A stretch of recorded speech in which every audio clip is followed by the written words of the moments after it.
भारत ने अपना 67 टन सोना विदेश भेज दिया, उसे गिरवी रखा ताकि बदले में तुरंत डॉलर मिल सके और देश की आर्थिक सांस चलती रहे। दोस्तों, ये कोई छोटा मोटा सोना नहीं था, ये वही सोना था जो देश की इमरजेंसी रिजर्व की तरह रखा जाता है, आखिरी सहारा। और जब वही सहारा भी इस्तेमाल करना पड़े तो समझ लीजिए हालत कितनी गंभीर थी।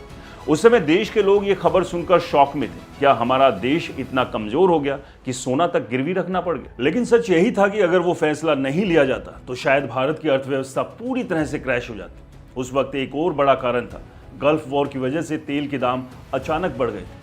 भारत का आयात बिल बढ़ गया, ऊपर से रुपए की वैल्यू गिर रही थी और विदेशी निवेश लगभग रुक चुका था, यानी चारों तरफ से दबाव ही दबाव।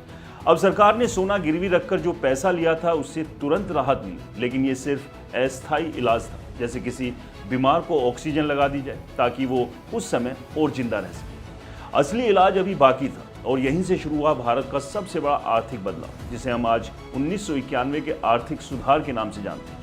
उस समय सरकार ने ये समझ लिया कि अगर सिस्टम को नहीं बदला तो ये संकट बार बार आएगा, इसलिए लाइसेंस राज खत्म किया गया। मतलब पहले हर छोटी बड़ी चीज के लिए सरकार की अनुमति लेनी पड़ती थी, जो बिजनेस को धीमा और भ्रष्ट बनाती थी। अब धीरे धीरे बाजार को खोला गया, विदेशी कंपनियों को आने की इजाजत दी गई, प्राइवेट सेक्टर को ताकत मिली और भारत की अर्थव्यवस्था ने एक नई दिशा पकड़ ली। ये वही मोड़ था जिसने भारत को बंद अर्थव्यवस्था से खुली और ग्लोबल इकोनॉमी में बदल दिया।